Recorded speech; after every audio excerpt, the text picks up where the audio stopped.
What's up, everybody, and welcome back to another episode of the Be Real Sports Podcast. On today's episode, I will be giving a game-by-game recap of the NBA Finals and how the Knicks won their first championship in 53 years.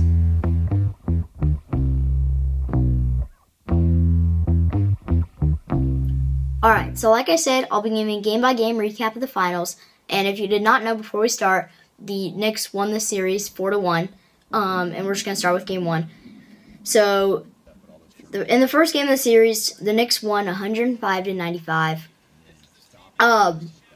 This was one of those games where the Spurs did not hold on to a lead. Victor Wembanyama, in my opinion, I think he's ready to go in the first half. Everything's clicking, but then he gets tired, and he is not the same as he is when he is fully energized and ready to go. But he had 26 points in this game, along with 12 rebounds and 3 blocks. So it's not like he's had a bad game. He just couldn't finish. And then the other main scorer for the Spurs this game was Stephon Castle, who had 17 points, 8 rebounds, and 3 assists. He's a really young just player in general. The Spurs whole team is really young, and they have a lot of talent. And I think Castle is one of those main ones that could become a great player in the NBA if he keeps it up. Because he is only, I'm not sure, he's in his low 20s only, and a lot of the team is. But the scores for the Knicks were Jalen Brunson, like always, 30 points, 3 rebounds, 2 assists. He's always really good scorer. He's not that good of a defender, though. He's one of the worst in the league at defense, which is not great, but his offense makes up for his defense, so it doesn't even matter. And then Karl-Anthony Towns also had 18 points, 12 rebounds, and 4 assists. This was probably his best game of the series. He didn't have a great one. And then next game, Game 2, Knicks win 105-104. Victor Wembanyama in this game had 29 points, 9 rebounds, and 4 blocks. So he had a really good game, but he also missed the shot to win the game. Kind of disappointing.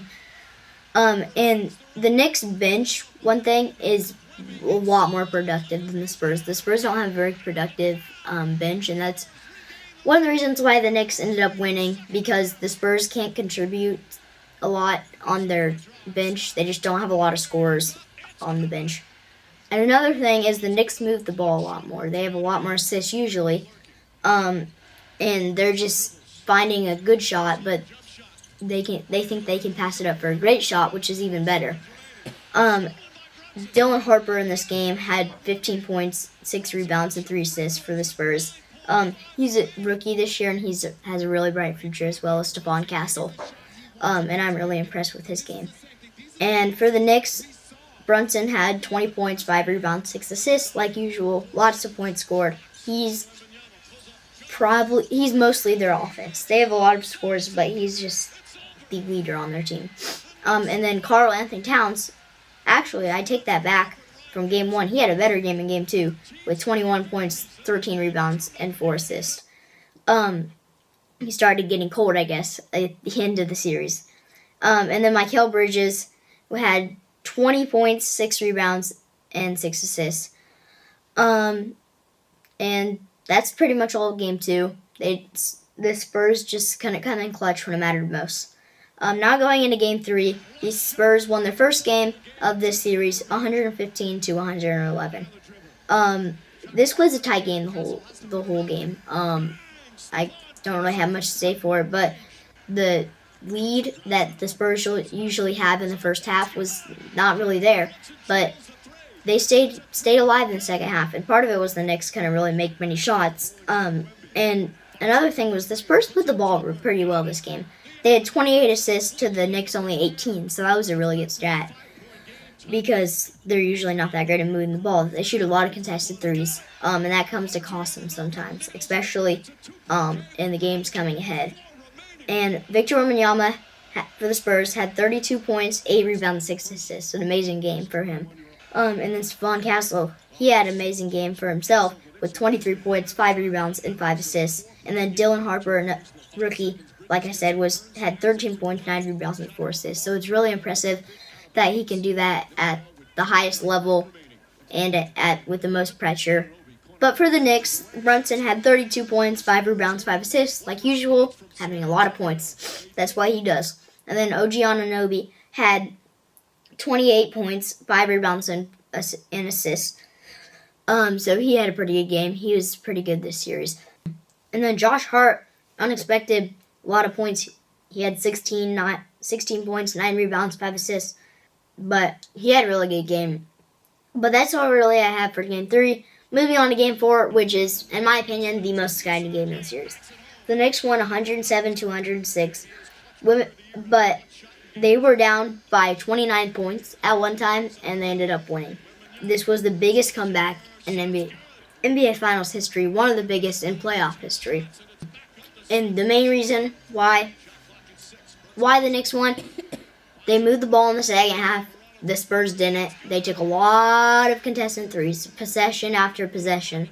They didn't, especially early in the shot clock. And if they would have taken it with like 5 seconds left, there probably wouldn't even be enough time for the Knicks to come back. But stats-wise, Wembanyama had 24 points, 13 rebounds, 3 blocks, and De'Aaron Fox, surprisingly, had 18 points, 5 rebounds, 7 assists. He's coming off an injury. He's pretty old, and he showed that he can still have some in him. But it didn't really matter because pretty much their main scorers for this game, Brunson, 36 points, 5 rebounds, 7 assists. Anunoby had 33 points, 4 rebounds, 2 assists. Both really good scorers. And OG Anunoby, I keep saying his name wrong, had the bucket with, I think, a second left. A little tip in, just to get up by 1. They ended up winning from that. But by this 3-1, pretty much everyone thought the series was pretty much over, which usually it is. There's only one time that it's ever happened that someone's come down from 3-1 and ended up winning it. It's in 2016. I'm not sure. It was Cavaliers versus the Warriors. LeBron versus Steph. And in Game 5, the Knicks won 94-90 to win their first championship in 53 years. That's a long drought, especially for a team like the Knicks who has a lot of money and they have a lot of talent usually. They just have never got it all done. But they did this year. And Brunson stepped up when they needed the win most with 45 points, 3 rebounds, and 3 assists. That is really impressive, especially when you have pressure on you like that, to step up and say, no one can guard me, basically. And OG Anunoby had 11 points, 8 rebounds, 3 steals.